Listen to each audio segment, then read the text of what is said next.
Everbaş Çarpel Medya izleyicileri, bir siyasetin gündemiyle birlikte Mehmet'le bu akşam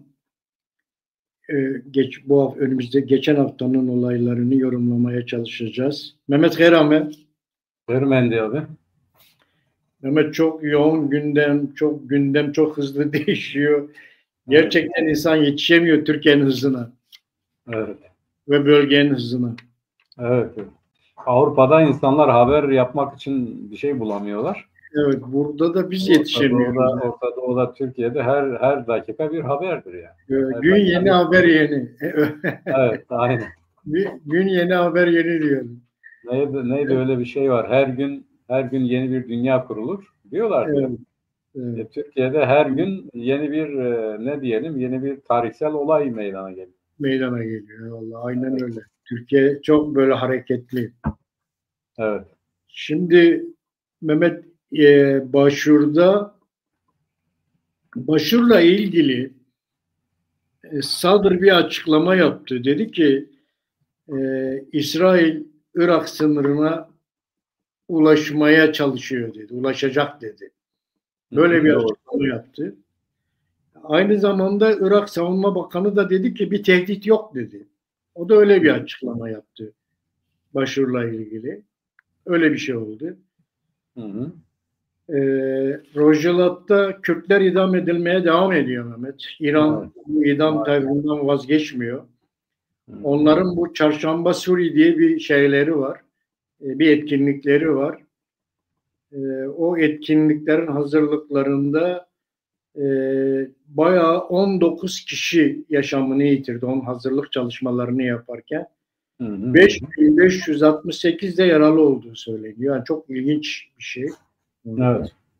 Yine bir Kürt idam edildi orada. 10 yıl cezaevindeydi. 10 yılın sonunda idam ettiler bir Kürt'ü ve yine bir haber İran Rojava'dan. İran Ocak ayında idam edilen 4 Kürt'ün cenazesini vermiyor aileleri. Onda direniyor. O var. Ayrıca bu Nevruz, biliyorsun, bu sene çok hem 4 parçada çok görkemli kutlandı. Rojava'daki kutlamada da İran devlet güçleri 5 Kürt'ü tutukladı. Gözaltına alıp tutukladılar. Böyle bir oldu orada da. Ama güçlüydü orada. Nevruz kutlamaları bu sene her 4 parçada da bayağı güçlü geçiyor. Evet. Kuzeyden bahsedersek, yani Türkiye, Ekrem İmamoğlu, 2 tane belediye başkanı ve Büyükşehir Belediyesi'nin A takımı diyelim. Bunlar hepsi A takımı. Ekrem İmamoğlu'nun A takımları. Bunlar hepsi tutuklandı. Ve büyük olaylar oluyor Türkiye'de. CHP buna karşı direniyor. Ama ne kadar direnebilecek ve gerçekten bu şeyleri geri adım attırabilecek mi? Önümüzdeki günler bu gözükecek. Bugün de herhalde Saraçhane'de, Mehmet, İstanbul'da bir toplantı var. Evet, şu anda devam ediyor. Zaten orayı evet, şu anda devam ediyor. 1 milyon civarında insan var şu anda. Orada yine evet öyle bir şey var, bir tepki var. Bu tepki yani sadece İmamoğlu'na değil, gerçekten Türkiye'de de, yani bu demokrasinin geldiği yere bir tepki var. Öğrenciler çok büyük tepki gösterdiler. İlk defa, yani her 3 büyük şehirde, hatta Türkiye'nin 81 ilinde öğrenciler üniversitelerde sokağa çıktılar. İlk defa böyle bir gelişme oldu. Evet. Orada geçen hafta Milli Güvenlik Kurulu toplandı Erdoğan'ın başkanlığında. 7 maddelik bir bildiri yayınladılar. Trump Erdoğan'la telefonla görüştü. Trump bölgesel politikalarda sizinle çalışacağız dedi Erdoğan'a. Ondan sonra da Erdoğan coştu biraz. Bu desteği aldıktan sonra daha bir sırtını sağlam yere dayadı herhalde. Biraz daha şey yaptı. Bu arada çok ilginç bir olay oldu. Türkiye'nin Irak Başkonsolosluğu kurşunlandı. ve faile meçhul oldu. Motosikletle geliyorlar, tarıyorlar ve bir kişi geliyor. Keleşkop geliyor, tarıyor ve gidiyor. Ve tutuklanmadı. Ya adam yakalanmadı. Ne olduğu belli değil. Ne için böyle bir şey oldu o da belli değil. Yine ABD medyası Türkiye ile ilgili bu F-35'lerin satışına açık olduklarını, fikrine açık olduklarını söylüyorlar. Trump'ın sanki böyle bir açık kapı bıraktığı söyleniyor. Hem F-15'lerin yenilenmesi hem de yeni F-35'lerin satışıyla ilgili bir şey var, bir açık kapı var Trump'tan. ABD basını onu yazıyor.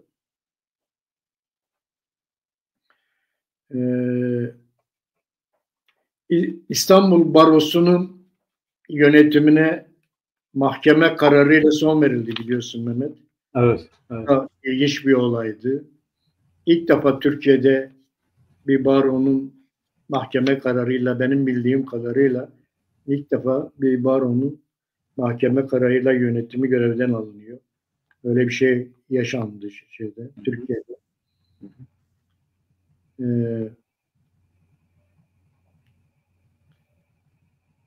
Bölücü terör örgütünün bu bildiri var ya Mehmet, yani demin bahsettim. MGK'nın Milli Güvenlik Kurulu'nun 7 maddelik bildirisi var ya. Evet. Terörsüz Türkiye fikrine vurgu yaptı bir maddesinde. Yani bu terörsüz Türkiye diyelim fikri paradigma Milli Güvenlik Kurulu'nun da kararı şeklinde çıktı ve ona vurgu yaptı. Aynı zamanda bu süreçle ilgili bir vurguları var.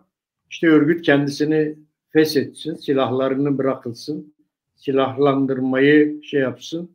Hem kendisi hem kendisine bağlı olanların hepsini tasfiye etsin diyor o bildiride.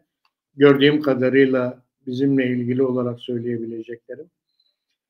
Devlet Bahçeli ondan sonra bir açıklama yaptı. Dedi ki gelin dedi 4 Mayıs'ta dedi Malazgirt'te kongre yapın dedi. Ve silahı teslim edin dedi. Burada silahları bize teslim edin dedi. Öyle bir açıklama yaptı. Çok ilginçti bu açıklamada. Yani gün veriyor, tarih veriyor, yer veriyor. Yani sanki böyle PKK'yı kendi idare ediyormuş gibi. İlginç bir tavır takındı. Erdoğan da hemen onun arkasından bir açıklama. Galiba. Efendim? Sen mi dondun, ben mi dondum abi? Yok Mehmet, hiçbir şey yok. Gayet normal. Benim sesim geliyor mu? Sesin geliyor. Sen mi dondun, ben mi dondum abi? Yok donma yok Mehmet. Normal her şey. Tamam. Buyurun Erdoğan abi. da aynı gün bir açıklama yaptı. Şimdi sıra diyor örgütün kurucusunun çağrısına uyarak silahları teslim etmelerinde diyor. Biz onu bekliyoruz diyor.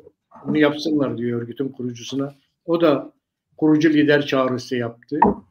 Aynı şekilde Bahçeli gibi.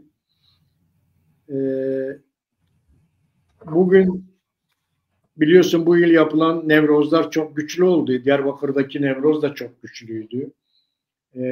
Kürdistan'ın çok tarafında yapıldığı Nevrozlar çok güçlüydü. Aynı zamanda birçok şekilde bu Nevrozlarda. Diyarbakır'daki Nevroz'da ilk defa bu yıl güneyden katılım çok oldu. Hem Kek Mesut'un hem Kürdistan hükümetinin şeyleri geldi ve onlar mesajlar verdiler. Aynı zamanda bu süreçle ilgili de konuştular orada. Bunların desteklediklerini belirten açıklamalar yaptılar burada. Tabii bu arada Nevrozlar bu kadar güçlü olunca dün gece sahne alan Mansur Yavaş da Kürtlerin değerlerine bir saldırı yaptı. Kürtlerin kutsallarına bir saldırı yaptı. Yani hiçbir siyasetçiye yakışmayacak bir olay. Yani Kürtler hiçbir zaman hiç kimsenin değerlerine, kutsallarına saldırı yapmıyorlar. Ama o yaptı saldırı. O saldırı da bugün İstanbul mitinginde protesto edildi. Özgür Özel'in mesajı okunurken güçlü bir şekilde edildi ve şu anda sosyal medyada da o saldırıya karşı büyük bir tepki örgütleniyor. Böyle bir şey yaptı Mansur Yavaş. Bunu konuşuruz. Neden böyle bir şey, niye böyle bir şey yapmaya çalışıyor? Rojava'da biliyorsun hafta başında Kobani'de anne, baba ve 7 tane kişi öldü. Ve bunlar da faile meçhul oldu. Kimse üstlenmedi ama Türkiye'nin açıklamalarında sanki Türkiye'nin bu işten bilgisi var gibi gözüküyor. Abi onu hemen değinip geçelim. Yani bunu DEM Parti Genel Eş Başkanı Bakırhan o ziyaret esnasında oldu bunlar zaten söyledi. Evet. Dedi ki onlar da üzgün. Yani evet. MHP ve AKP de üzgün dedi. Onlar bunun bir provokasyon olduğunu söylüyor. Yani bunun Türkiye tarafından gerçekleştirildiği belli zaten. Evet. Ama yani, işte onlar da bunu üstlenmiyorlar. Üstlenmiyorlar, evet. Tabii üstlenmiyorlar. Evet, yani çok kötü bir olay. Yani bu anne, baba, 7 kişi.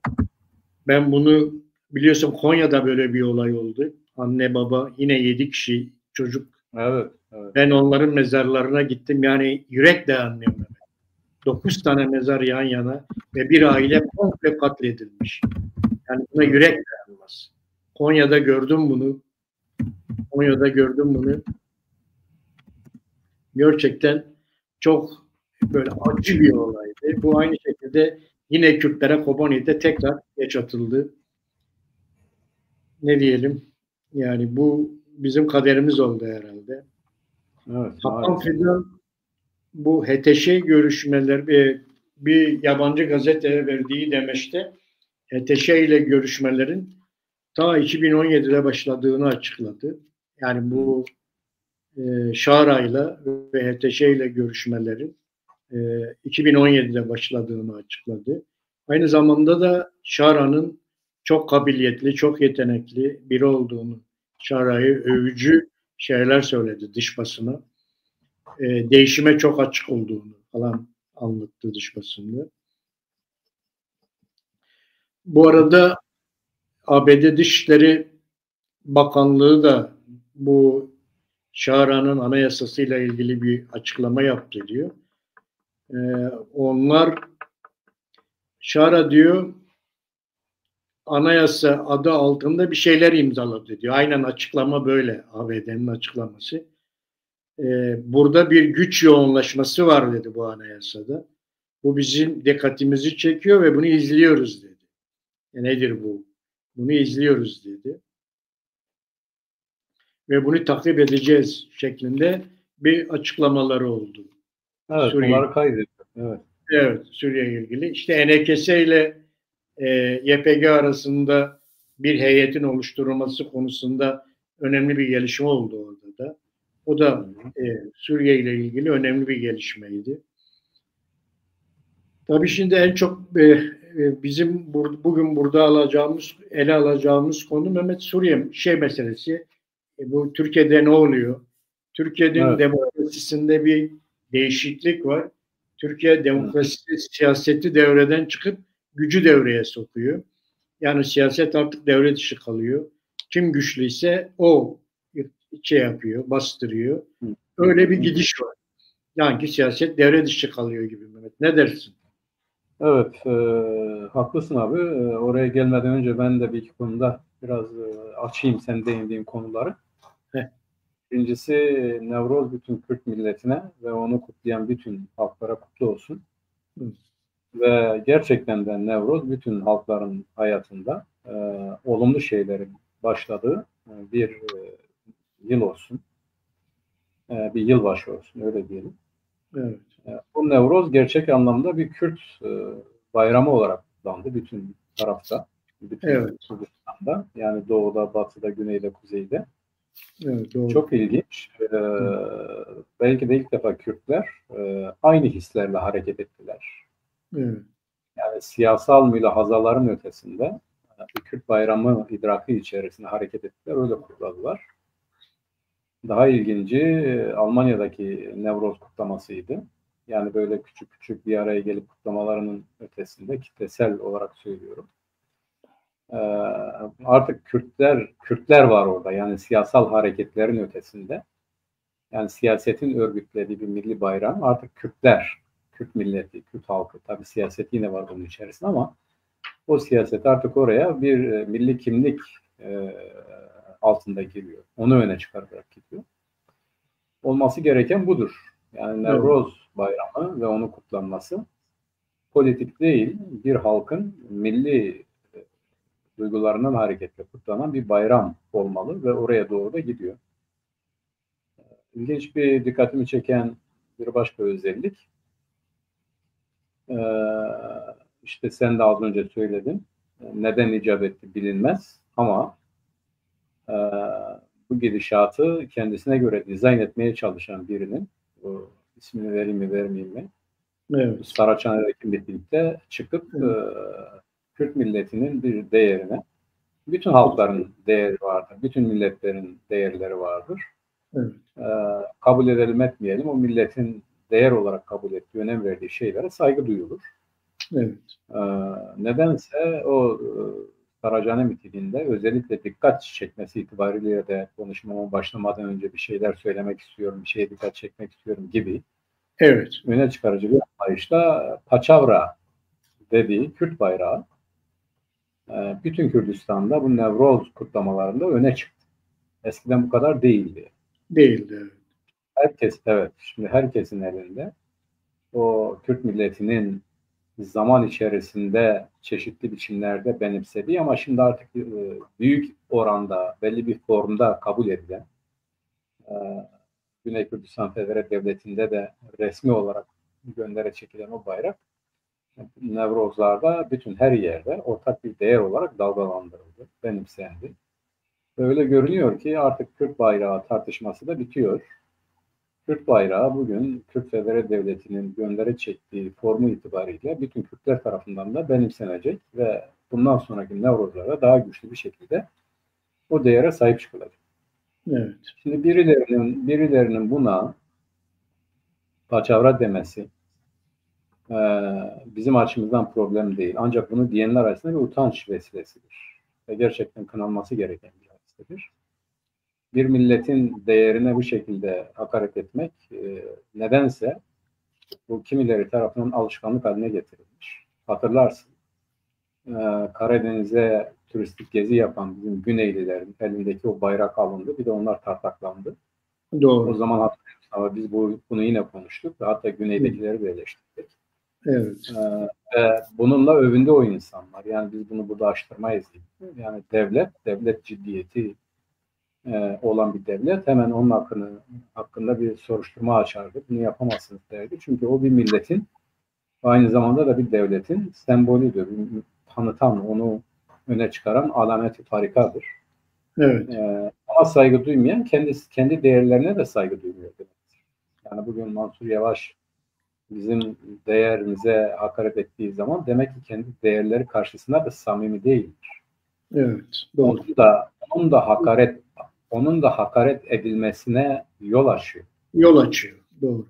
Tabii ki öyle. Yani bir başka milletin değerine, kutsalına herhangi biri aynı zamanda siz de benimkine el uzatabilirsiniz, dil uzatabilirsiniz.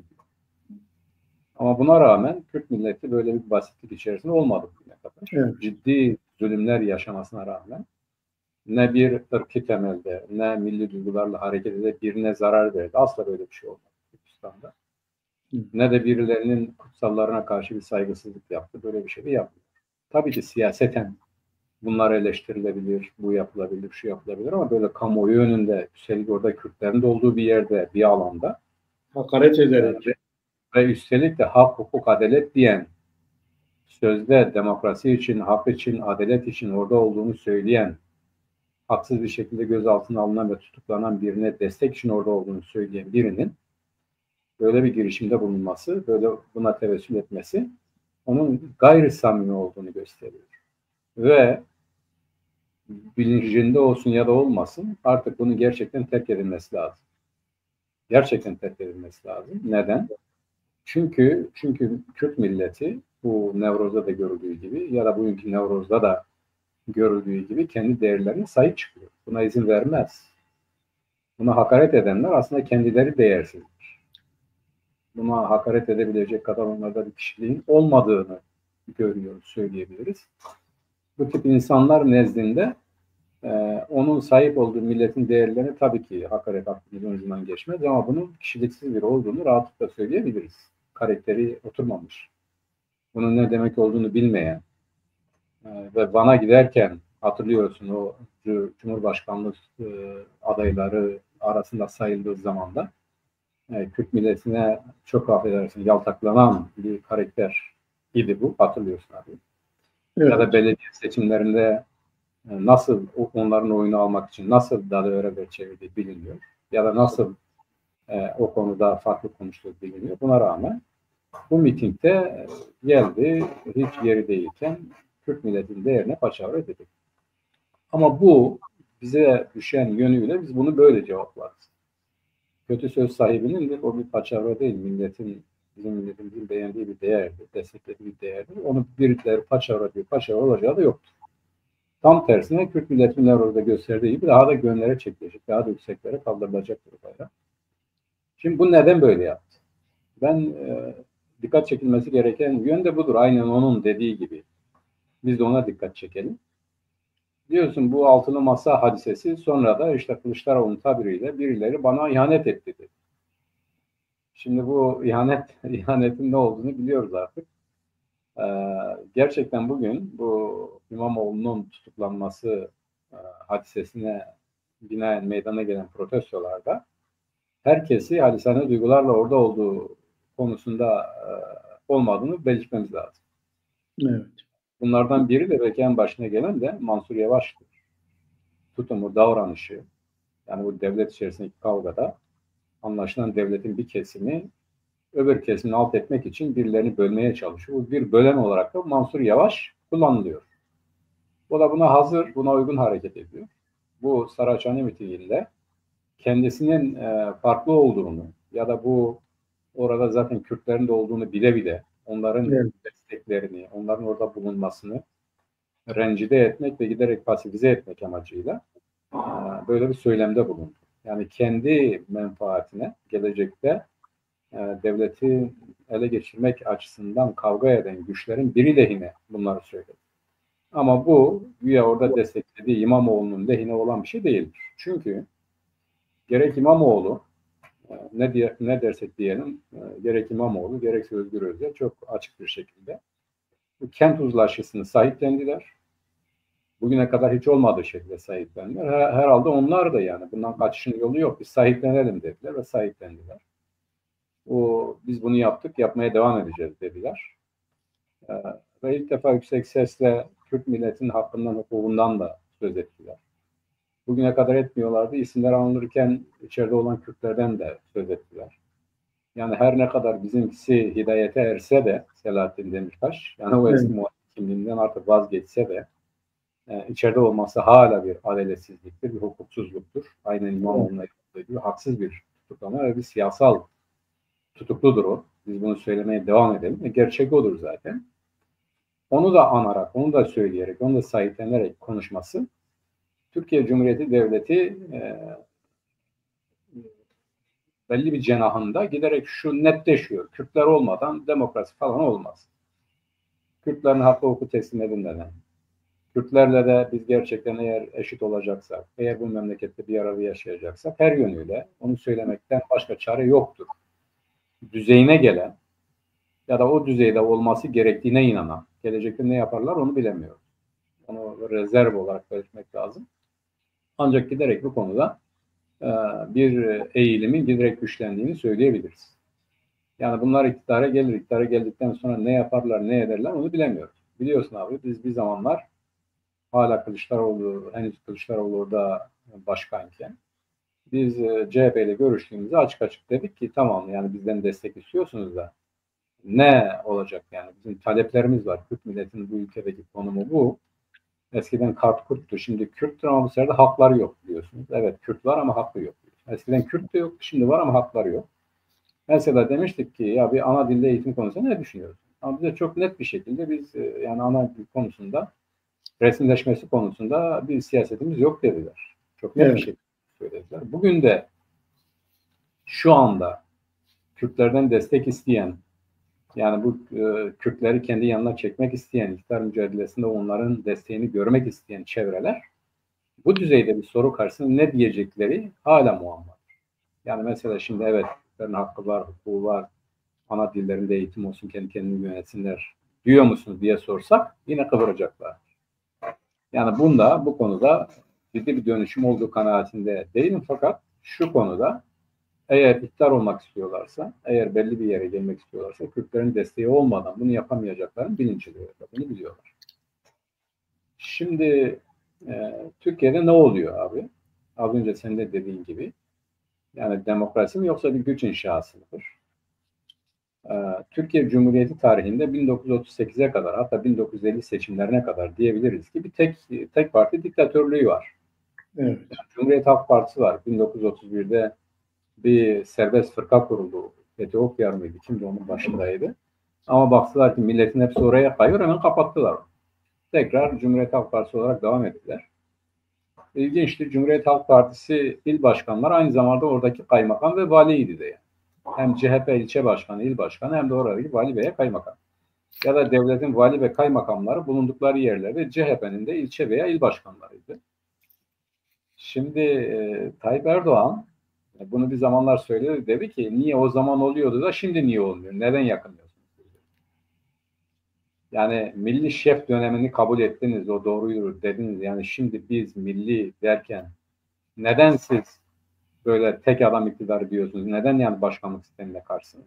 Bunu birkaç defa söyledi ve aslında konjektürel olarak da düşündüğümüz zaman dünyanın yeniden yapılandığı bu şartlar itibariyle Türkiye Cumhuriyeti Devleti emin ellerde bir geçiş yapmak istiyor. Yani kayıpsız bir süreç, kayıpsız bir sonuç elde etmek için başkanlık sistemi diye kendine karşı da yani egemen sınıflar içerisinde de iş görebilecek bir tırpan oluşturdular. Yine hatırlıyorsun abi, biz ne diyorduk bu başkanlık seçimi zamanında? Diyorduk ki bizimkilerin bir kısmı diyordu ya başkan yardımcısı bizden olursa belki iyi olur, ama işte başkan yardımcısı Bingöl'lü bir Kürt, hiçbir şey de olmuyor. Tam tersine daha kötü şeyler oluyor. Neden bu rejime geçtiler? Bu rejime geçmelerinin sebebi o hükümet kurulamadı. İyi hatırlıyor değil mi abi? Davutoğlu. Evet. HDP o zaman anahtar parti haline geldi. Yani HDP'siz iktidar kurulamıyor. HDP olmazsa HDP bir tarafa destek vermez. Diyelim bir CHP geldi değil mi? Evet. MHP ittifak yapsa da yine HDP'nin desteği şarttı. İşte eğer AKP, CHP'li ittifak yapmasa yine HDP'nin desteği şarttı. Hatta o zaman bir ara dediler ki biz dışarıdan destek vermeye hazırız vesaire. O parlamenter sistemde Kürtler iktidar sahibi olmadan ya da iktidara ortak olmayan bir hükümetin kurulamayacağı anlaşıldı. Anlaşıldığı için gerek bu tehlikeyi bertaraf etmek, gerekse Güneybatı Kürdistan'daki, yani bu 2011'den sonra gelişen bu Suriye İç Savaşı'ndan sonra Kürtlerin öne çıkmasıyla beraber Türkiye Cumhuriyeti Devleti başından beri, kuruluşundan beri hassas olduğu bir konuda ciddi tehlikelerin kapıyı çalacağını önceden tespit etti ve başkanlık sistemine geçti. Bu başkanlık sistemi ne yaptı abi? Başkanlık sistemi seçilen kişinin istediği gibi hareket etmesini sağlayan, parlamentoyu, yargıyı, hukuku, her neyse devletin diğer erklerini onun hizmetine sokan ya da onun dediği gibi çalışmak zorunda bırakan bir sisteme geçtiler. Yani hükümet artık kurulmuyor. Cumhurbaşkanı seçiliyor. Bu Cumhurbaşkanı kendi kabinesini belirliyor. 10 kişi, 15 kişi, 20 kişi her neyse. Al sana hükümet oldu, bitti. Evet. O hükümetler de artık şey değil, yani memur gibidir. Devlet memurları gerçekten. Yani eskiden, şimdi bugün Amerika Birleşik Devletleri'nde onlar devlet memuru, ama o devlet memuru riyasetinde olup olmadığı, yani ona ehil olup olmadığı kongrede bunlar sorguya çekiliyor değil mi abi? Evet. Yani diyorlar ki sen yeterli misin? Senin bilgi birikimin ne? Nereyi okudun? Nereyi bitirdin? Bu işin başına geliyorsun ama buna senin yeteneğin var mı? Soru soruyor. Eğer ikna olurlarsa onu onaylıyorlar. İkna olmuyorlarsa onaylamıyorlar. Yani evet sen bu işi yapabilirsin demiyorlar. Yani başkan adamlarını seçiyor ama bu adamlar kongreye gidip kendilerini kanıtlıyor. Ve ne yapacakları konusunda da taahhütte bulunuyor. Şunu yapacağım, bunu yapmayacağım vesaire. Türkiye'de öyle mi abi? Yani Türkiye'dekiler istifa bile edemiyor bak. Amerika'dakiler istifa ediyor. Yani Amerika'da diyelim bir adam prezidenta istifasını sunar, dilekçe verir, ayrılır o işten. Öyle de oldu zaten. Geçmişte bir sürü örneğini gördük. Türkiye'de istifa yok. Adam yani onu ancak isterse görevden alıyor. Yani Cumhurbaşkanı görevden alıyor. Onun hani atanmış olduğu için şeyi yok onun, yani istifa etme hakkı da yok. Şimdi bu sistem Kürtlere karşı kuruldu. Kürtlere karşı işledi. Ve öyle bir noktaya geldi ki Türkiye Cumhuriyeti Devleti'nin içerisinde bulunduğu ekonomik ve siyasal şartlar bu bölgesel konjonktürde girdiği dar boğazdan çıkmak için kendinden birilerinin de elenmesi gerektiğini dayattı. Yani hangi anlamda bu? Maddi, manevi iktidarın yürütülmesi, şimdiki iktidar erkinin devam etmesi için kendisinin dışındaki, kendisi gibi düşünmeyenlerin de buna biat etmesi gerektiği, her açıdan, ekonomik olarak da böyle, geldi kapıya dayandı ve şimdi iktidar olan kuvvetler diğerlerine boyun eğdirmeye çalışıyor. Diyor ki, beni kabul edeceksin, malın mülkün benimdir, yani borçları ödeyemiyoruz, borçların ödenmesi için de bu rantın belli yerlerde toplanması, onlar vasıtasıyla dağıtılması gerekiyor. Şimdi bu rant bölündü, değişik ellere geçiyor. Kaç tane Büyükşehir Belediyesi elden çıktı abi? Bütün hepsi elden çıktı. Ve bunların Türkiye ekonomisindeki yeri nedir? Yani eğer Türkiye ekonomisi 100 ise bunlar 70-80'dir. Yani bu belediyeler bazında konuştuğumuz zaman. Gelirin ya da rantın %70-80'i artık iktidarın elinde değil ya da onların tasarrufunda değil ya da onların kullanabileceği, yönetip yönlendirebileceği bir mecrada değil. Bu muhalefetin eline geçti.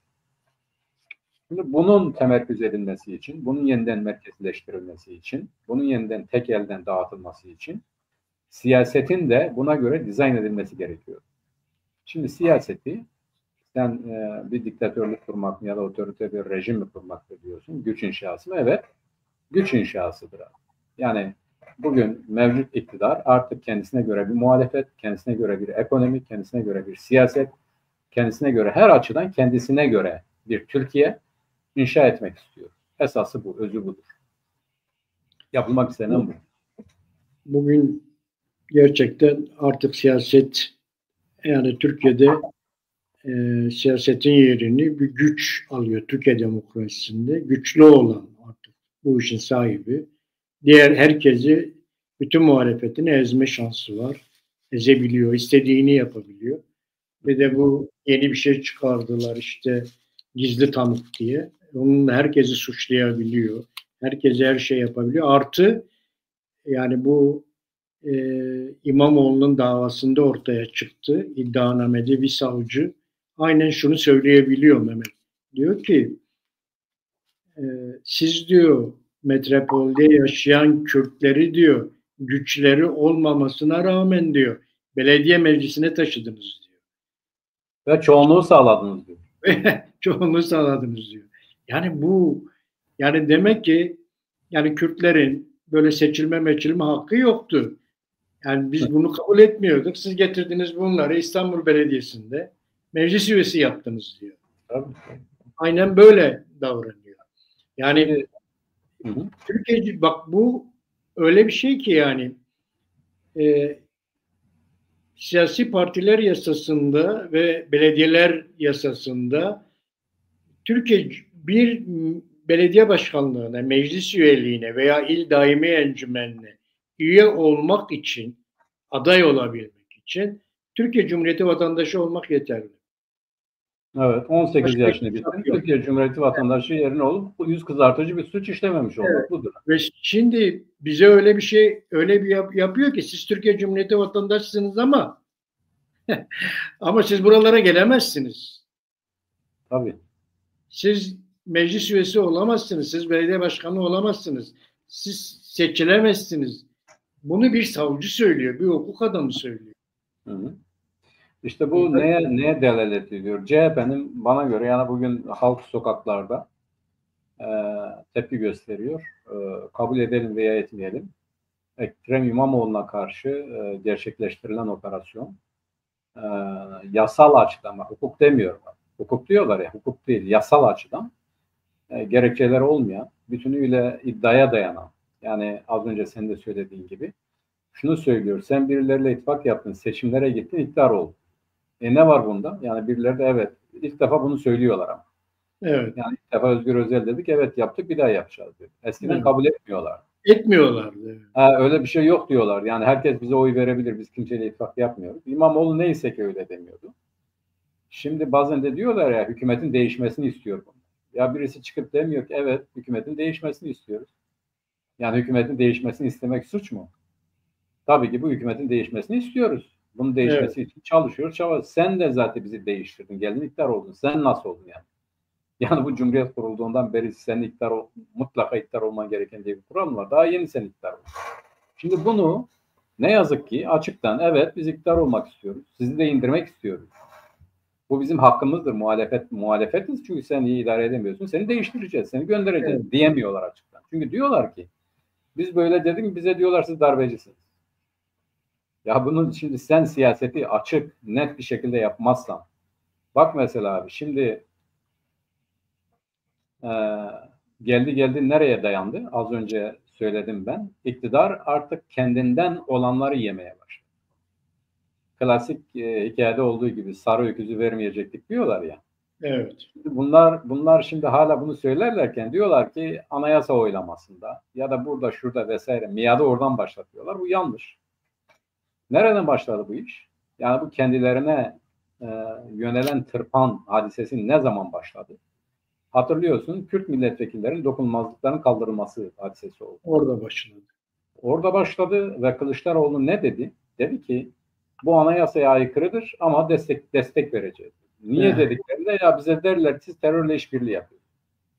Otomatikmen yani onların terörist olmadığını bildiği halde hükümetin gerekçesine yani bize böyle demesinler diye bunu yapıyor diyerek onların gerekçesine ortak oldu. Aynı söyleme geldi.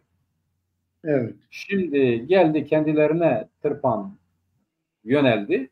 Şimdi diyorlar ki bu anayasaya aykırı, adalete aykırı, hukuka aykırı vesaire. Ama zaten Türkiye'de başkanlık sistemine geçildiğinden beri ya da anayasa reformundan beri yani bu FETÖ'cülerin iktidara ortak olduğu ve onların o kumpaslar, yalan yöntemlerinden beri uygulanan şudur. Yasa yani yasalar, kanunlar ayak altına alınıyor. Yani bizzat Cumhurbaşkanı demedi mi ben Anayasa Mahkemesi'ni tanımıyorum. Yargıtay alenen ve net bir şekilde Anayasa Mahkemesi'nin kararı geçersizdir demedi mi? Evet. Onu da geçelim bunlar teröristtir demedi mi? Bunlar hakkında suç duyurusunda bulunmadı mı? Anayasa Mahkemesi yasal olarak, anayasal olarak, hukuksal demiyorum. Yani Türkiye Cumhuriyeti rejiminin bağlayıcı kanun ve mevzuatı itibariyle son yerdir, son kertedir, herkes için bağlayıcıdır dendiği halde Yargıtay ve Anayasa Mahkemesi arasında Cumhurbaşkanı ne dedi? Biz tarafsızız dedi. Ya düşünebiliyor musun? Yani bu ikisinin arasında ben taraf tutmak diye bir durum yok. Biz de ayrı bir makamız dedi. Ya yargı en üst makamdır zaten. Anayasa Mahkemesi son makam. Anayasa Mahkemesi'ne daha yüksek bir yer yok. O daha yüksek bir yerin olmadığı bir makama birisi çıktı dedi ki bu teröristtir bunlar hakkında suç duyurusuna bulun. Onu geçen bir yerel mahkeme abi. Yani İstinaf Mahkemesi. Yargıtay'ın kararını tanımadı ya. Yargıtay dedi ki hayır öyle değil. Şöyle yapacaksın tanımadı. Avrupa İnsan Hakları Mahkemesi bir karar aldı. Anayasa Mahkemesi dedi ki ya şu adamı bırakacaksınız dedi. Bu evrensel hukuka aykırıdır. Bizim imzaladığımız anayasanın 90. maddesindeki 4. fıkraya yani uluslararası anlaşmazlık durumunda uluslararası hukukun kaideleri geçerlidir dediği bizim anlaşmamıza aykırıdır dediği halde buna uymadılar. Yani Selahattin Demirtaş'ı bırakmadılar. O diğeri neydi onun adı? Unuttum abi. Bu Can Atalay. Can Atalay'ı bırakmadılar. Bir tane daha var ya bu gezi olayından müebbet aldı adamcağız. Yani onu bırakmadılar. Yani hiçbirisini Avrupa İnsan Hakları Mahkemesi Türkiye'nin de beni bağlar dediği bu mahkemenin hiçbir kararına uymadılar. Şimdi o zaman mesele şu. Cumhuriyet Halk Partisi'nin şimdi anayasaya aykırıdır, kanuna aykırıdır, falan buradan hareketli konuşması beyhudedir. Yani ne diyordu Perinçek? Ya hukuk dediğiniz ne ki? İktidarın köpeğidir. Ama gerçekten de öyledir. Yani yasama, yürütmenin, yargının tek elde birleştiği bütün ülkelerde. Mesela bu işin esaslarına inelim. Yani Jean-Jacques Rousseau mu ya da Montesquieu mi? İki tane farklı yöntem var. Montesquieu diyor ki kuvvetler ayrı olmalıdır. Yani yönetim erkinde her bir kuvvetin belli bir özelliği olmalıdır kendisine göre. Ama Montesquieu ne diyor? Hayır, bir ve bütün olmalıdır. Hepsi yürütmenin emrinde olmalıdır. Ve bu yürütmenin emrinde olmalıdır anlayışa göre hukuk ya da yasalar zaten yürütme tarafından çıkarılan yönetimin köpeğidir, yönetimin sopasıdır yani. Öyle işler. Şimdi bugün Tayyip Erdoğan da iktidara geldiğinden beri diyor ki biz memleketi bir şirket gibi yönetmek istiyoruz. Biz Kuvvetler Birliği'nden yanayız. Yani Mustafa Kemal'in yani 1923 ile 1938 arasında yine öyle değil miydi abi? Kuvvetler Birliği var. Yani o zaman kuvvetler ayrılığı yoktu. İnönü ile beraber bu kuvvetler ayrılığı hadisesine geçildi. Parlamenter sistem ve kuvvetler ayrılığına geçildi. Ondan önce yine kuvvetler birliği vardı. Yani son tahlilde Mustafa Kemal ne diyorsa o oluyordu. Hukuk, mukuk falan filan vesaire hepsi o rejimin oturtulmasına yönelik. Şimdi ne diyor Kemalistler? O şartlarda öyle gerekiyor.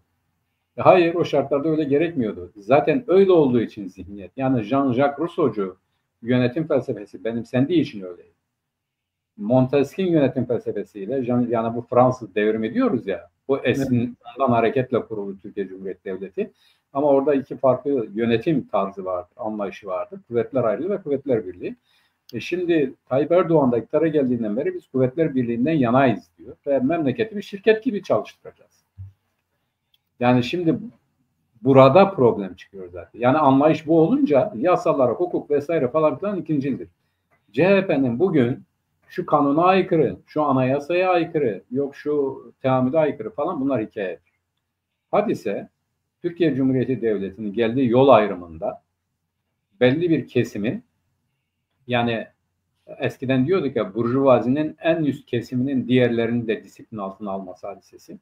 Şimdi devlet içerisinde egemen olan bir kesimin diğer kesimi de kendilerine bağlaması açısından her yönüyle ideolojik, politik, ekonomik, siyasal, kültürel ne varsa yani belli bir zihniyetin egemen kılınması için çalışan, çabalayan, her şeyi ona göre fiilen inşa eden bir anlayış var ve bu anlayışa karşı olması gereken, yapılması gereken tek şey şudur. Yani fiilen gücün varsa, kuvvetin varsa işletemiyorsan bunu engelleyebilirsin.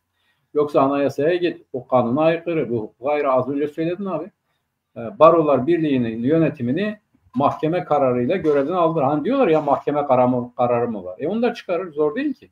Evet. Yani mahkeme kararı çıkarmak o kadar zor mu? İstinaf Mahkemesi Yargıtay'ı tanımazsa, Yargıtay Anayasa'yı tanımazsa hani diyorlar ya sana ne lazım?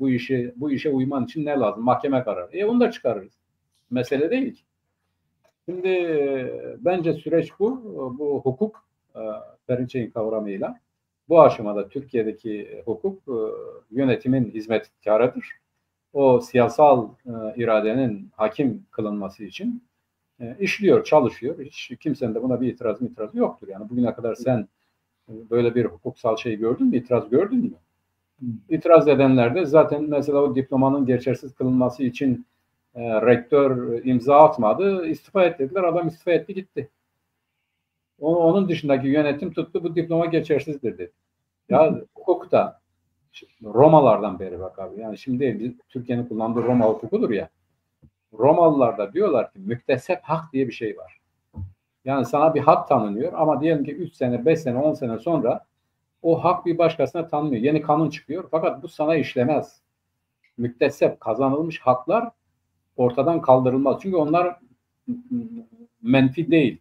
Yani olumsuz değil. O insanın yararına olan bir şeydir. Ama eğer sana uygulanan bir şey olumsuzsa sonradan çıkan kanun onu ortadan kaldırıyor.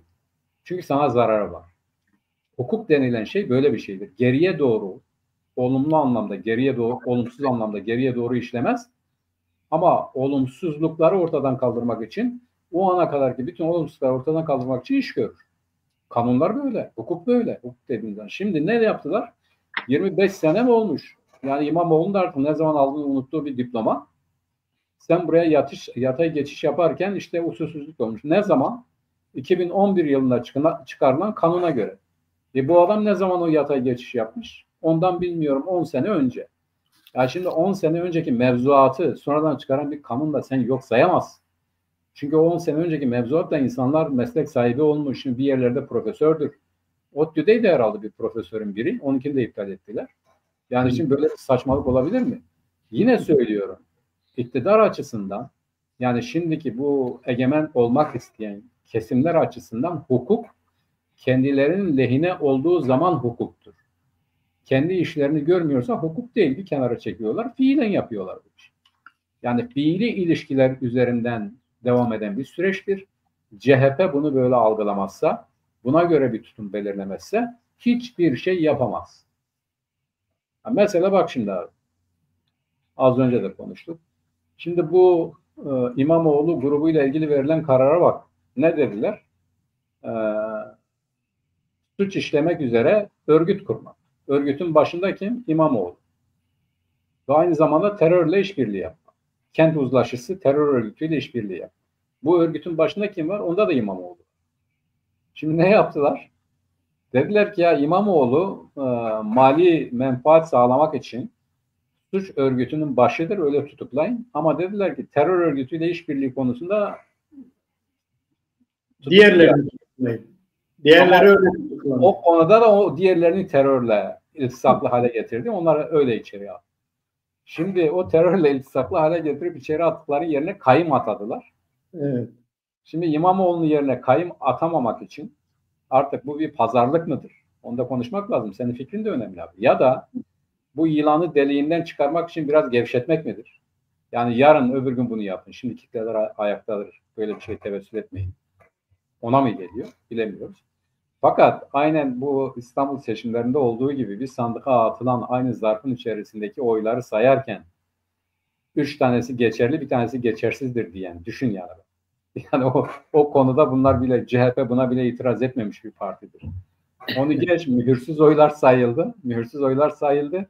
O mühürsüz oylar sayılamaz diye bile demedi. Kılıçdaroğlu ne dedi? Ya sokakta silahlı insanlar var. Şimdi böyle bir partiden söz ediyoruz. Hakkını, hukukunu korumak konusunda.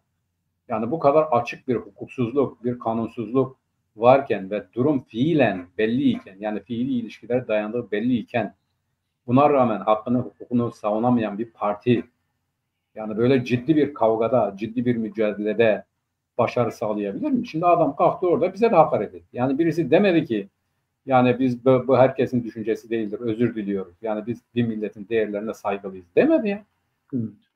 Yani birisi böyle duyarlı bir kitleden ya da böyle hak hukuk bilen bir kitleden, bir siyasal hareketten, hepsi olmasa da birileri der ki yani onun kendi görüşüdür. Biz bu aynı kanaatte değiliz, bunu paylaşmıyoruz. Nerede yaptı bu konuşmayı? Mitingde yaptı. Kimin yüzüne baka baka? Bizim yüzümüze baka baka yaptı. Televizyonlar 85 milyon insanın yüzüne baka baka 20-25 milyon insanın değeri olarak kabul ettiği bir şeye hakaret etti. Çıt çıkmadı yani. Bizimkilerde de çıkmadı abi. Onu getirip orada onun mesajını okuyan. Çıktı mı? Ne dedi onlar yani? Yani buna da dikkat etmek lazım. Onun için bu fikri ilişkiler çerçevesinde konuşmak lazım. Şimdi Mehmet, Van Barosu bununla ilgili Mansur Yavaş'la ilgili bir dava açıyor. Öyle bir açıklama yaptılar. Çok önemli bir şey. Bence bu yetmez. Bu İmamoğlu iddiasında Kürtlerin meclise taşınmasıyla ilgili yorumu yapan savcının da dava edilmesi lazım. Bu da onlar sağlam. Evet. Yani, bir şey yapamam. HYSK'ya ya HYSK nezdinde bir girişimde bulunmak lazım. Gerçekten bu iki olay Türkiye'nin Kürtlere nasıl baktığını veya bazı kesimlerin nasıl baktığının bir göstergesi oldu. Bir defa yani o bayrak Türkiye'nin ilişkide olduğu Kürdistan Bölgesel Yönetiminin bayrağı. Bir defa böyle bir resmiyeti var. Hı. Yani onun devletinin ilişkide olduğu, gidip önünde poz verdiği veya kendi sarayında Türkiye'nin Erdoğan'ın sarayında çekildiği bir bayrak bu. Ve buna paça verdi. Evet. Anlatabildim mi? çok önemli bir olay bence. Yani Van Barosu'nun gerçekten önemli bir şeyi. Bütün baroların buna tepki vermesi lazım. Bölge bayilerinin, bölge barolarının hepsinin buna bir tepki vermesi önemli. Hatta siyasi partiler. Siyasi Şimdi bizim Diyarbakır Barosu'nun hala bir sesi yok. Fakat bu Diyarbakır Barosu'nun bana göre hani diyorlar ya vazifesi olmayan işler konusunda çok mahirdir. Üstüne vazife olmayan konularda. Hukuk şeyidir. Elbette ki yapabilir. O ayrı bir şey ama bugüne kadar Kürt milletinin menfaatleri çerçevesinde herhangi bir şey yapmış mı abi? Sen duydun mu? Görmeyi boş ver. Duydun mu? Yok, yapmıyorlar. Şimdi bak. Ama ne yaptı? Gitti bu İsrail'in bu Gazze'deki saldırılarını Uluslararası Adalet Divanı'na şikayet etti değil mi? Suç duyurusu. Evet. Tamam yani bu şey değil de fakat gözünün dibinde, burnunun dibinde bizim Ostur'da cesetler çürürken cesetler çürüdü ya. Evet. Sokaklarda çürüdü. Bu baronun gözlerinin önünde bir şey yaptı mı? Yapmadı. Kendi milletinin ayaklar altına alınan değerleri karşısında bir şey yapacağını mı beklemeliyiz? Ben yapacağı kanaatinde değilim. Evet. Yapmadığı zaman onu teşhir etmek lazım. Bunu söylemek lazım. Yani. Söylemek lazım. Evet. Şimdi o savcıya gelince abi şimdi bak savcı niye örgütün kurucu iradesi, lideri, önderi diyenlere karşı ya bu terör örgütüdür, bu da teröristtir, çocuk katilidir. Siz bunu taltif edici, onurlandırıcı şekilde hitap edemezsiniz. Niye bir şey demiyor savcı? He? Yani bilmiyor mu? Biliyor. Az önce onun için dedim. Yani hukuksal açıdan, yasal açıdan, kanuni açıdan olaya bakma. Şimdi evet. Devlet Bahçeli gelin Malazgirt'te 4 Mayıs'ta kongrenizi yapın. Kime bu çağrıyı yapıyor? PKK'ye. PKK nedir? Türkiye Cumhuriyeti Devleti'nin nezdinde bir terör örgütüdür. Onu geç Avrupa nezdinde de öyledir. Şimdi bir partinin Milliyetçi Hareket Partisi Genel Başkanı gelin diyor Malazgirt'te yani Türkiye Cumhuriyeti Devleti'nin sınırları içerisinde bir yer belirtiyor, tarih belirtiyor. Gelin burada kongrenizi yapın diyor. Şimdi bunun hakkında savcıların yani devleti savunmakla, devletin yani kanunu savunmakla yükümlü olan devletin savcılarının söylemesi gereken bir şey yok mu? Vardır. Söylüyor mu? Hayır. Çünkü güç ilişkileri, iktidarın çıkarları bunu gerektiriyor. Savcılar da zaten iktidarın çıkarlarına göre hareket eden memurlardır. Onlar hukukçu falan değil. Onlar iddia makamı. Yani ortaya iddia atar. Kanıtlamak işte pek de üzerine durdukları bir şey değil. Uydururlar bir şeyler. İşte gizli tanık var. Gizli tanığı da açıklamıyorlar. Düşün yargılamada. Bugün mesela İmamoğlu'nun ifadesi çıktı. Gizli tanığın şeyleri diyor. Buna göre diyor. Gizli tanığın beyanlarına göre. Nedir bu beyanlar? Onu da açıklamıyor. Dosyada gizlilik var. Ya şimdi onun için söylüyorum. Yani işe hukuksal bakarsan bunun işin altından çıkamaz.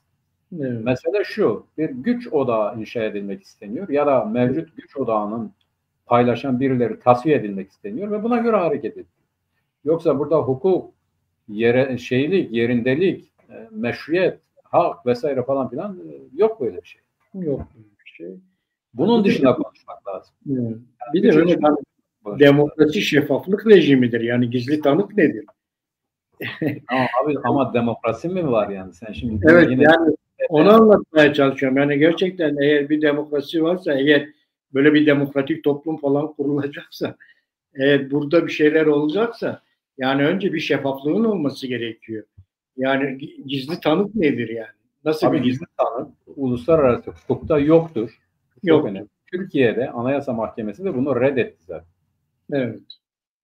Yani gizli tanığa izafe edilerek verilen günlerin hepsini iptal etti. Bu olamaz dedi. Evet. Kanun gizli değil mi olur yani? Şimdi bu İmamoğlu'nun başına gelenlere baktığımızda yani neden İmamoğlu'nu yolsuzluktan tutukladılar da terörden serbest bıraktılar. Diğer 2 tane belediye başkanını terörden çektiler.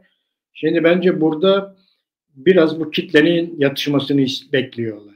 Çünkü soruşturma devam ediyor diye açıklama yaptı. Bir de savcı bir üst mahkemeye itirazda bulundu. Yani terörden de tutuklanması gerektiği konusunda bir itirazda bulundu. O yüzden süreç devam ediyor. Yani bu kitle şey olduktan sonra, kitle biraz yatıştıktan sonra bence İmamoğlu'nu, çünkü Büyükşehir Belediyesi'nin rantını hiçbir zaman, demin sen de anlattın, bunu bırakmak istemiyorlar. Bunu ellerinde tutmak istiyorlar. Bir. İkincisi bir olay daha var Mehmet.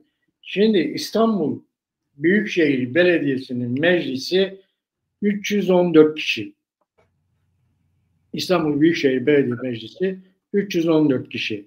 Bunun 185 tanesi CHP'li. Evet. Geri kalan CHP ve kent uzlaşı söyledi. Evet, yani o kent uzlaşısı. Başkaları yok. Sadece CHP var. Yani DEM yok, TİP yok, MHP yok. CHP listesine girenler. Onların şimdi, herhangi birisi bir partide olabilir. O önemli değil. Evet. Şimdi muhalefete baktığımızda AKP 120, MHP 7, Büyük Birlik Partisi 2.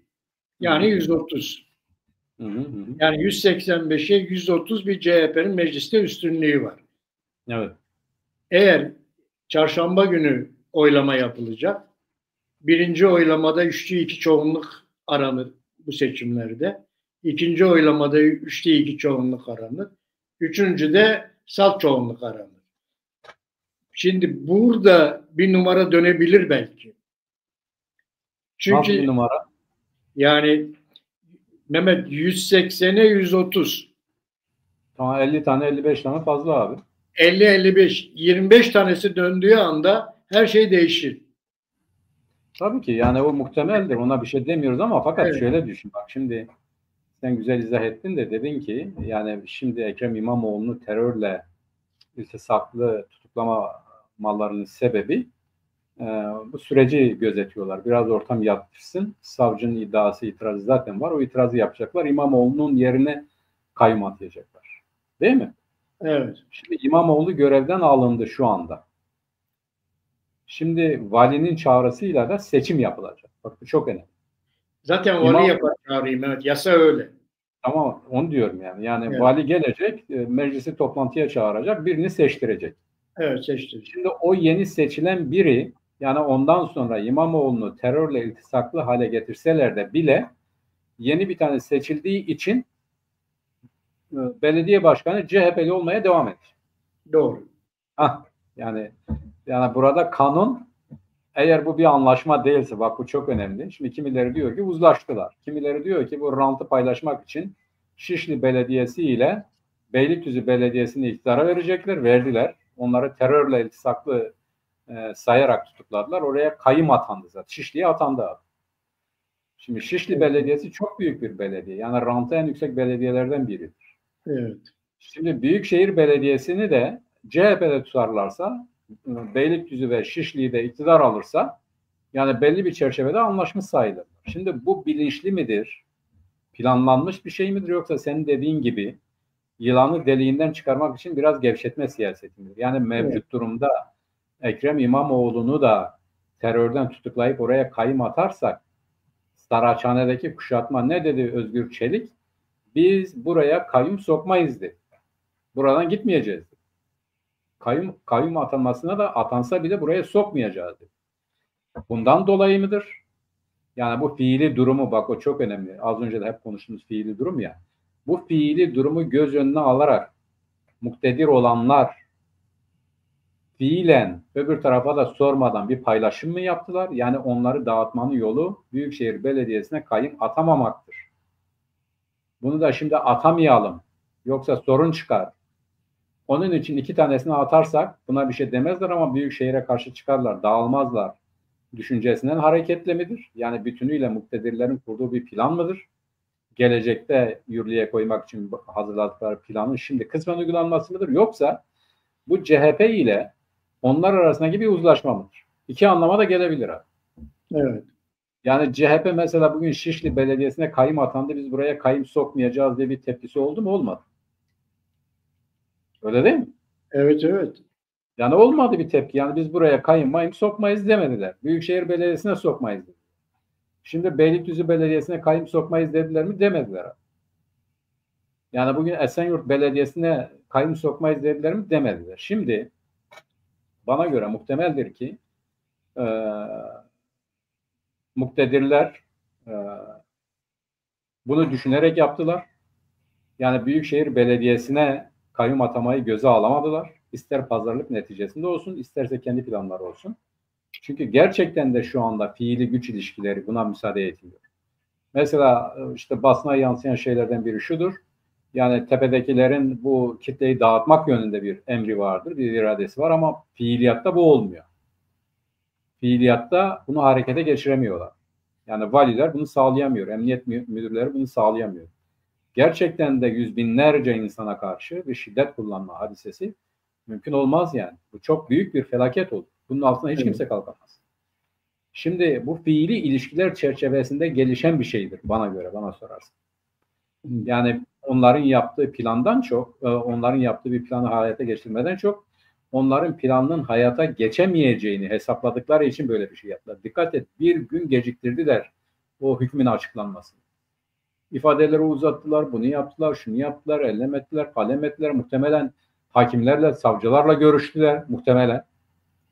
Yani nasıl bu şeyde de öyle, Çağlayan'da da ciddi bir kuşatma vardı. Saraçhane'de ciddi bir kuşatma vardı. Ankara'da ciddi bir gösteri var. İzmir'de ciddi bir gösteri var. İzmir'de çatışmalar da çıktı. Evet. Şimdi bütün bunları sadece sen asayiş kuvvetiyle halledemezsin. Mümkün değil. Yani polisin buna gücü yetmez. Tahminim bu fiili güç ilişkileri içerisinde muktedirler dediler ki karşı tarafı da esnetebileceğimiz bir şeyler yapalım. Bu aynı zamanda savcının iddiasının çöktüğü anlamına gelmiyor. Yani lidersiz terör örgütü. Öyle değil mi abi? Yani evet. İmamoğlu kurduğu terör örgütü, İmamoğlu'nu aklıyorsun. Yok o terör değil. Onun yardımcıları, onun örgüt üyeleri terörist çıktı. Yani terörle iltisaklı çıktılar İmamoğlu hariç. Yani bu bütün o iddianın çökmesi değil mi? Şimdi İmamoğlu'nu savcı iddianamesinde terörle suçlarken diyor ki bu Kent İttifakı'nın diyor meclis üyelerinin seçiminin İmamoğlu'suz olması mümkün değil diyor. O açıdan diyor o işin de lideridir diyor. Şimdi, evet doğru. Kabul ediyor zaten İmamoğlu. Şimdi bu adamı terörden bıraktılar.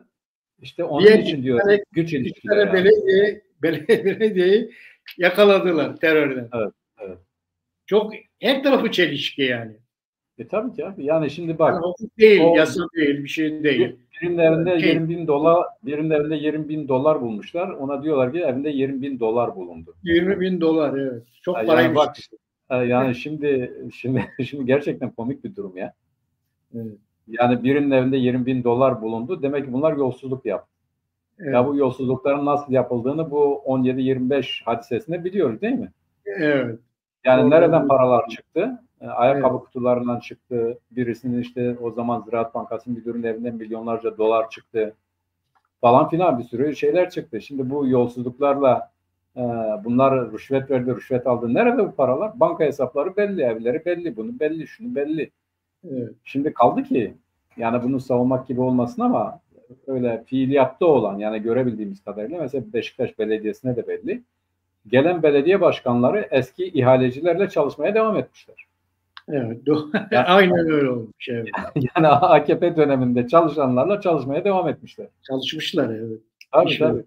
Yani hiçbir değişiklik yok. Yeni bir takım ihaleleri kendi adamlarına verebilirler, normaldir. Yani eğer açık ve şeffafsa öyle yapıyorlar. Hı-hı. Yani ilan usulüyle yapıyorlar. Yani Hı-hı. Görüldüğü kadarıyla. Biz tabii burada bu rejimin kendisinde zaten çanak tutan parmağını yalıyor. O zaten işin yani bu rejimin doğasında olan bir şeydir. Hani her şey temizdir demek zaten mümkün değil.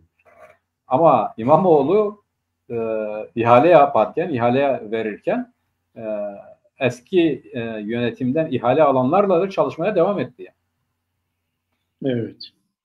Mesela şimdi burada bir şey de Mehmet bir tartışılan konu da yani İmamoğlu'nun elenmesi Türk İslam sentezcileri İmamoğlu'nun değil de Mansur Yavaş'ın burada aday Erdoğan'ın karşısına aday olmasını istiyor diye bir yorum da var.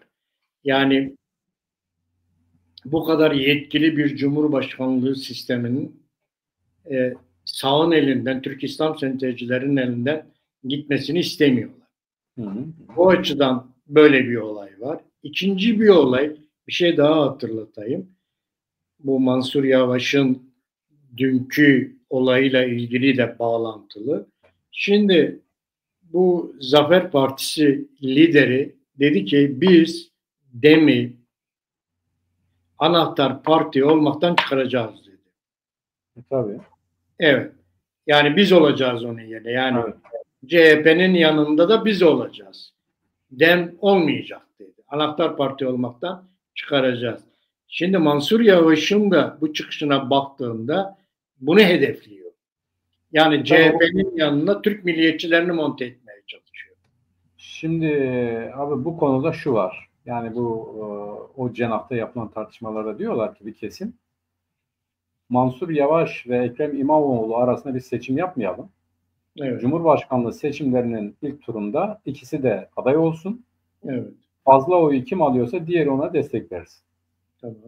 Bunu söyleyenlerin çoğu yani böyle tarafsız olanlar da var ama daha çok bu Türk milliyetçisi olanlar. Yani şu andaki iktidara muhalif olan milliyetçiler bunu söylüyor. Evet. Evet.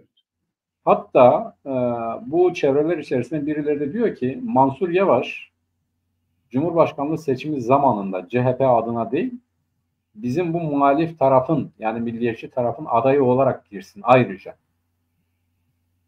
Yani bunu önerenler de var. Hatta kimisi de diyor ki Mansur Yavaş İyi Parti'nin genel başkanı olsun ve öyle Cumhurbaşkanı adayı olsun. Yani İyi Parti projesini devam ettirelim. Bu işte milliyetçi sağ Demirel'in Adalet Partisi ya da Yeni Doğru Yol Partisi gibi bir parti olsun. Ama bunun başına da milliyetçi biri olarak artık milliyetçiliği tescil edilmiş, o cenahta da kabul görmüş Mansur Yavaş gelsin. Evet. Bir takım plan projeler var. Fakat CHP'liler Mansur Yavaş mı, Ekrem İmamoğlu mu sorusu karşısında uzun boylu düşünmezler. Yani CHP'lilerin çok az bir kesimi hariç Ekrem İmamoğlu derler. Bak şimdi Ekrem İmamoğlu'nu ekarte ettiler. Cumhurbaşkanlığı seçimlerinde ben Mansur Yavaş'ın bu işi garantilediği kanısında değilim. Değil. CHP'nin içerisinde şu anda egemen olan kesimler Mansur Yavaş'tan önce diyelim ki Özgür Özel'i gösterir. Evet. Yani Özgür Özel olsun derler. Neden Mansur Yavaş olsun yani? Eğer Ekrem İmamoğlu olamıyorsa Özgür Özel olsun. Özgür Özel'in CHP içerisindeki itibarı giderek artıyor. Bu mitingleri, bu organizasyonu, bu gösterileri yapması ona artık giderek ciddi bir prestij sağlıyor. Ben Mansur Yavaş'ın CHP adına aday gösterilebileceği kanaatinde değilim. Ekrem İmamoğlu olmasa bile. O durumda yine CHP'nin gösterebileceği isim Özgür Özel olur. Özgür Özel'in gösterildiği bir yerde Mansur Yavaş'ın oyu en fazla %15-20 olur yani. Yani Özgür Özel Cumhurbaşkanı adayı olur ve büyük bir ihtimalle de kazanır. Şimdi sarayın Mansur Yavaş'ı istediği hadisesi yani kendi karşısında onu aday olarak görmek istediği hadisesi doğru değil bana göre. Yani saray bu aşamada sadece CHP'yi bölmek istiyor. Mümkünse onları iki ayrı fraksiyon olarak seçimlere koymak istiyor. Ve mümkünse yine Kılıçdaroğlu karşısında olduğu gibi iki tane ayrı sağ muhalefetin seçimlere girdiği koşullarda birini kazanmak. Yani Mansur Yavaş diyelim ki elendi, ondan geriye kalan oyların da bir kısmını yine almak istiyor saray seçilmek için. Yani işi CHP, AKP düzeyinde ele alıp o milliyetçileri işte o zaman yaptıkları propagandayla gidip bir tane CHP zihniyetine mi vereceksiniz propagandasıyla yeniden Tayyip Erdoğan'ı seçtirmek şeklinde kullanacaklardır onu. Onun için ben önümüzdeki seçimlerde de CHP'nin öyle Cumhurbaşkanlığı seçimlerini birebir tartışmasız kazanacağı konusunda öyle çok fazla bir garanti de yoktur. Doğru. Şimdi CHP birinci parti ve bu gösterilerden sonra, bu sokağa çıkmadan sonra gerçekten ciddi bir kitlesel kuvvet elde etti. Diğer partiler artık CHP ile ittifak yapmanın ötesinde kendilerinden artık ne kadar verirse o kadar milletvekiline razı olacak duruma geldiler şu anda. Ama Cumhurbaşkanlığı seçimi dediğimiz zaman başka bir şeydir. Tayyip Erdoğan seçilmesi çok zor ama bir takım politik oyunlarla seçilmemesi mümkün değil de diyemeyiz. Yani bence bu aşamada görünen bu. Ben böyle görüyorum yani. Evet, yani Tabii daha bu iş bayağı uzun sürecek. Yani CHP buna bir tepki verecek, tepkilerini devam ettirecek. Ama bunun toplumsal muhalefette ne kadar dönüşebileceği, toplumsallaşabileceği önümüzdeki günler gösterecek. Erdoğan kolay kolay iktidar bırakmak istemiyor ve Evet. kendi gücünü inşa etmeye çalışıyor Türkiye'de. O yüzden bayağı zor, önümüzde zor günler var gibi gözüküyor. Türkiye bunları yaşıyor. Yani önümüzde bu zor günlerin çıkacağı kapı çok önemli. Evet. Şöyle düşünelim abi. Şimdi Tayyip Erdoğan anayasal olarak artık Cumhurbaşkanı adayı olamıyor. Şu anda öyle. Yani şu andakine göre konuşuyor. Şimdi Evet. bu anayasa değişmediği müddetçe de bu mümkün değil. Yani Cumhurbaşkanı adayı olma ihtimali yok. Diyorlar ki işte seçimlere bir yıl kala, yani 2028'de değil de 2027'de biz bu seçimleri yapalım diyorlar. CHP zaten bu konuda kapıyı kapattı. Biz bunu kabul etmeyiz diyor.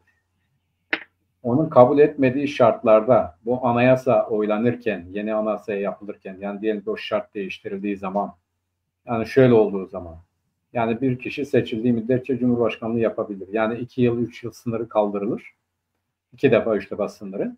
Cumhurbaşkanı işte istediği kadar seçilebilir yani. Çoğunluk sağladığı müddetçe Cumhurbaşkanı olabilir maddesi oylandığı zaman CHP'nin durumu ne olabilir? AKP'nin milletvekili sayısı ne olabilir? Onu bilemiyoruz. Bunu Mehmet Şamil Tayar önerdi. Okudun mu bilmiyorum, dikkatinden kaçtı mı? Şamil Tayar dedi ki hem diploma olayını kaldıralım, Cumhurbaşkanlığı olabilmek için üniversite mezunu şartını kaldıralım, hem de 2 yılı kaldıralım. Olsun bitsin bu iş dedi. İki defayı kaldıralım. Evet. Olsun bitsin bu iş dedi. Evet. Öyle yani bir pazarlık sürebilir mi Mehmet? Şimdi böyle bir şey olabilir tabii. Yani mesela seçildiği müddetçe, %50'yi aştığı müddetçe herkes Cumhurbaşkanı seçilebilir istediği kadar. Fakat şimdi demokrasi dediğimiz zaman yani bir yönetim sistemi olarak Batı'da söylüyorum ve Amerika'da 2 dönemdir. 2 dönemdir. Yani bu Orta Doğu ülkelerini geç, bütün dünyada 2 dönemden fazla olan bir başka yer yoktur yani. En fazla 2 dönem.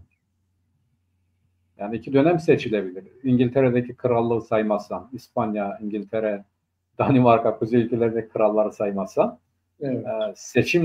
Seçime muhatap olan bütün makamlar 2 dönemden fazla değildir. Evet. Şimdi bunun neden böyle olması gerekiyor? Bence de sağlıklıdır. Çünkü değişiklik lazım. Yani seçilebilse bile bir başkasının o işi yapması lazım. Yani demokrasi aynı zamanda yöneticileri yetiştirmesi lazım. Evet. Mesela Trudeau ne yaptı? Trudeau istifa etti. Etmek zorunda değildi. Ne oldu? Bu Avrupa Dünya Bankası'nda görevli olan biri geldi, başbakan oldu. Onun yerine seçildi, partinin başına geçti ve başbakan oldu. Evet. Yani seçime gitmeden düşünüyor musun? Yani bir parti genel başkanı değiştirdi, seçime gitmeden başbakan oldu. Kaç senedir Trudeau yapıyordu? Herhalde en az 8 senedir, belki 10 senedir Kanada başbakanıydı. Yani değişik. Başbakanlıktan istifa etmeden Cumhurbaşkanı adayı oldu. O da anayasaya aykırıydı. Kimse bir şey yapabildi mi? Yani artık Türkiye'de hukuk yok Mehmet. Hukuka göre bakmıyor. Yani Binali Yıldırım başbakanlığı feshetti. Bu yasal mıydı? Değil mi? Yani evet. Hem o başbakandı, evet. hem de neydi? Cumhurbaşkanlığına geçti. Yani Cumhurbaşkanlığı seçilirken. Yani böyle garip bir durum oldu değil mi abi? Yani bu garip durum karşısında kim yasayı, hukuku ciddiye aldı? Alan olmadı. Evet. Şimdi böyle bu tür adamlarla da birileri demokratik toplumu kurmaya çalışıyor. Ne kadar ona demokratik demokrasi diyelim. Evet, yani demokrasi. Bu kafadaki insanlarla bir demokratik toplum nasıl kurulacak? Mümkün mü abi? Evet, nasıl olacak bu iş? Nasıl inanıyorlar? Ve nasıl bu olayı Nevrozlarda milyonlarca insana ikna etmeye çalışıyorlar? Empoze etmeye çalışıyorlar. Vallahi benim gördüğüm kadarıyla Kürt milletinin inandığı, bunu o şekilde algıladığı bir hadise yok. Evet. Yani doğru. iyi ki de yok. Ben de öyle. Yok. Biraz da istersen Suriye'ye dönelim Mehmet. Biliyorsun işte ben demin açıkladım.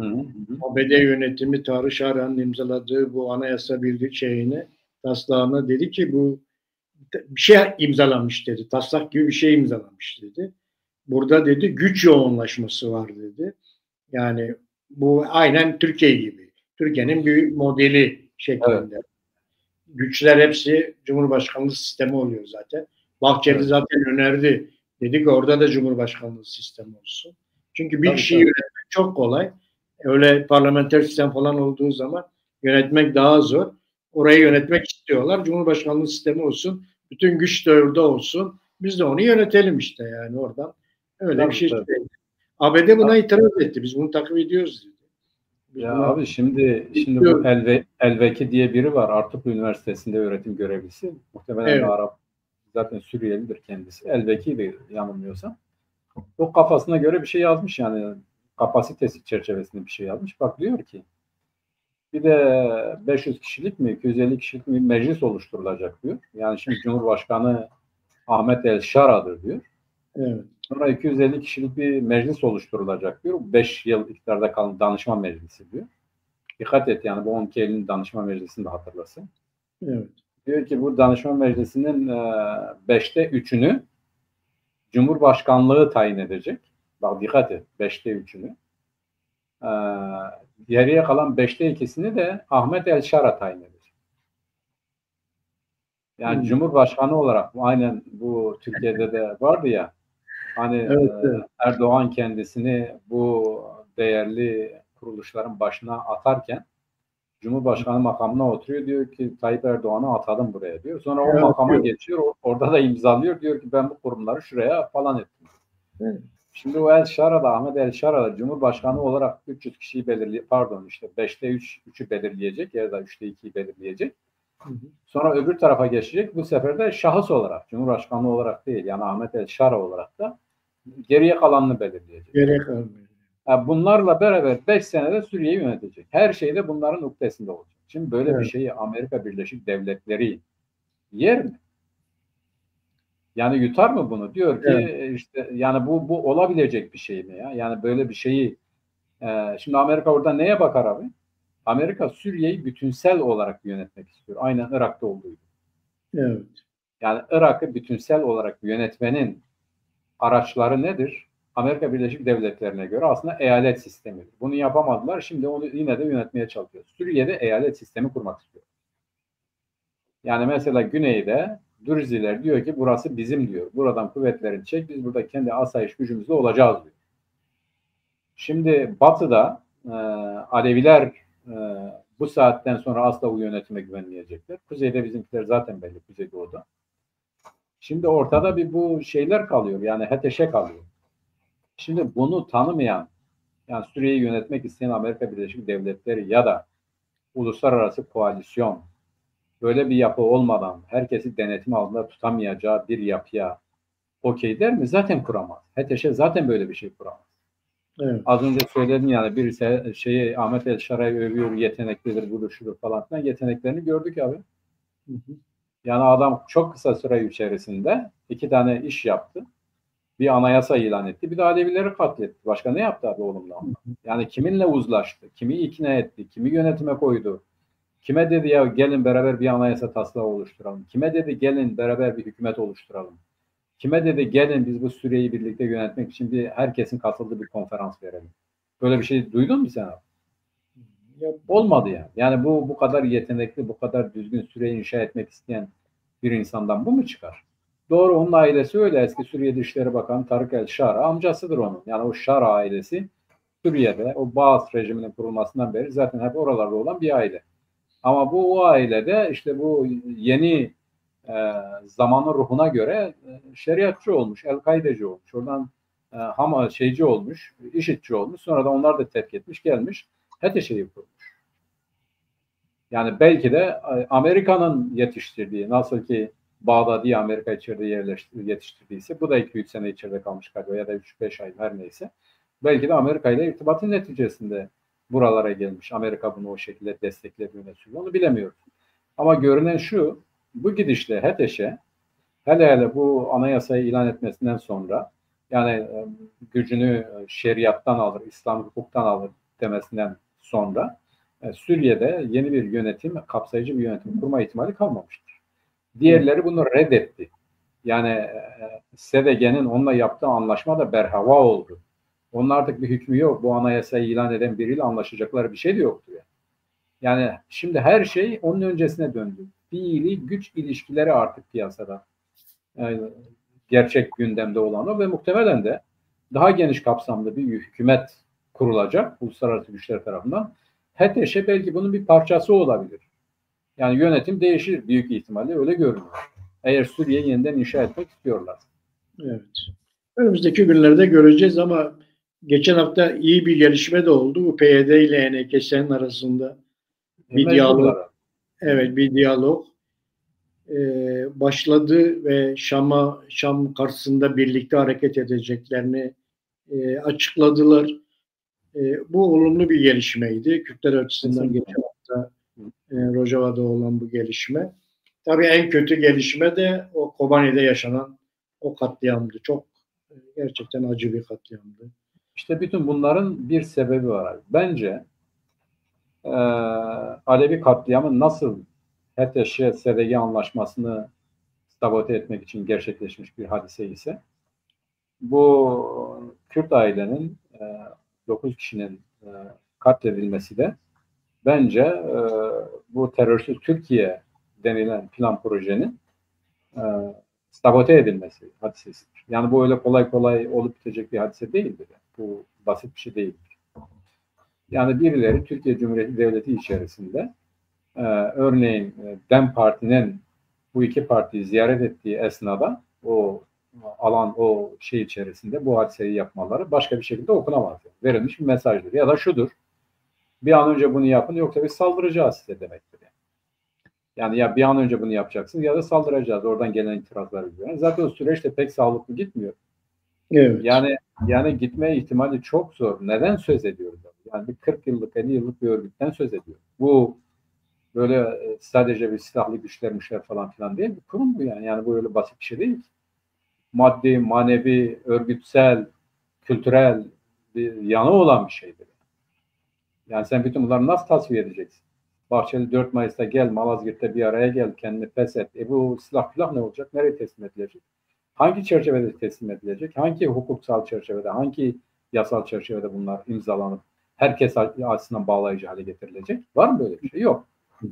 Onun için bu öyle tamam, istemek kolay, söylemek kolay ama hayata geçirmek başka bir şeydir. O kadar da kolay bir şey değildir. Yani evet. Geçen haftanın yine Kürtler açısından önemli bir gelişmesi de Mehmet, bu kalkınma yolu projesi var. Türkiye'nin de içerisinde olduğu bir kalkınma yolu projesi. Bunun içerisinde Güney Kürdistan dışlanmaya çalışıyordu özellikle Türkiye tarafından. Ama geçen hafta açıklandı ki 11 kilometresi Kürdistan'dan geçecek. Bu kalkınma yolu projesinin 11 kilometresi Kürdistan'dan geçecek ve Kürdistan da bu projeye dahil olacak. Bu da olumlu bir gelişme. Uluslararası bir proje ve o Kürdistan bölgesel yönetiminin o projeye dahil olması önemli bir gelişme. Evet. Onu da söyleyebiliriz. Zamanı da doldurduk Mehmet. 1,5 saat oldu. Evet, bence yani bu Trump'ı konuşacaktık. Bence bu haftalık yeter. Trump'la AKP Erdoğan arasında bir anlaşma olduğu söyleniyor. Evet. Yani kısa şey yapalım yani orada olabilir. Yani mesela bu Kemalistler bölgesel konularda sizinle birlikte hareket edeceğim diye telefonda söylediği açıklandı. Evet. Erdoğan. Şimdi bu bölgesel konularda Türkiye ile hareket edeceklerini zaten Trump eskiden beri söylüyor. Yani eskiden beri de beraber hareket ediyorlar. Ancak Türkiye zaman zaman burada su çalmaya çalışıyor. Yani kendi bahçesine de sulamaya çalışıyor. O noktada Amerika kendi ortağının birlikte çalıştığının bu huyunu bildiği için temkinli davranıyordu Biden yönetimi. Trump bakalım ne yapacak. Fakat şu olabilir bence. Kemalistler işte bu Ekrem İmamoğlu'na karşı operasyonun buna dayandığını söylüyor. Evet. Yani ben aynı kanaatte değilim. Şöyle olabilir, yani bölgesel düzeyde eğer Tayyip Erdoğan, Trump arasında bir anlaşma olduysa o anlaşmaya binaen bu operasyonu kaldırabilir diye düşünerek yapabilirler. Yoksa bu böyle bir operasyon yapacağız, ne diyoruz falan filan gibi bir hadisenin olma ihtimali yoktur. Ya bu tip şeyler konuşulmaz zaten ama şu olabilir. Bence bugün Amerika Birleşik Devletleri'nin Orta Doğu'da sadece Suriye'de yok, bunun içerisinde Filistin'de var. Burayı İsrail'in ve uluslararası kapitalist ekonominin menfaatine dizayn etme projesinde belli başlı noktalar var. Birincisi Suriye'dir, ikincisi Filistin'dir. Bu Filistin mesela son zamanlarda gündeme gelen Gazze'dir. Gazze'yi boşaltmak istiyorlar. Peki bu nüfus nereye gidiyor? Yani Mısır, Ürdün vesaire anlaşılan pek yatkın değil. Yani Türkiye Cumhuriyeti Devleti bu konuda belki yardımcı olmak isteyebilir. Örneğin bir dedikodu nedir? Bu Gazze'lileri Kürdistan'a, Afrin'e özellikle yerleştirmek gibi bir düşünce var. Yani, ya da Suriye'nin paylaşılması, Suriye'nin dizayn edilmesi açısından, işte az önce üzerinde konuştuk zaten, bir eyalet sistemine geçiş. Hiç kimsenin güçlü olmadığı, herkesin birbirini denetleyerek iktidar olmayı sürdürdüğü, İsrail'in güvenliği açısından tehlike olmayacak bir Suriye'nin inşası için olabilir. Yani Türkiye'nin aksi halde hareket etmesi zaten zor. Bu Alevi katliamında zaten ciddi şaibeler altında kaldı. Bu Ahmet El Şaran'ın o şeriat cemaatine ilan etmesi Türkiye'nin ziyareti esnasında oldu. Yani Türkiye'de adeta ben planları bozarım diyor yani. Yani bu mesajları öyle algılamak lazım. Yani bu çerçevede bir anlaşmaya, bu anlaşmanın ben kalıcı olacağını sanmıyorum. Yani Trump'tır bu bir tarafta. Trump Amerikan çıkarları çerçevesinde hareket ediyor. Ona aykırı hiçbir şey kabul etmiyor. Açıklamalarından bunu görüyoruz. Ama tabii hiçbir anlaşma, bu düzeydeki hiçbir anlaşma, az önce üzerinde durduğumuz zamanı gelmiş ihtiyaçların bastırılmasına yetmez. Çok önemli. Evet. Türkiye toplumu bugün ciddi derecede sıkıntılar yaşıyor. Ekonomik sıkıntılar, kültürel sıkıntılar, yani bu Kürt meselesinin gelip dayanmış olduğu yer, Kürtlerin içerisinde bulunduğu durum, her açıdan Türkiye'nin yeniden yapılanması gerekiyor. Bu olmadığı müddetçe Trump'la Erdoğan anlaşmış, bu iş olmayacak demek gerçekçi olmak bence. İkisi ayrı şeydir. Ayrı ayrı dinamikleri var.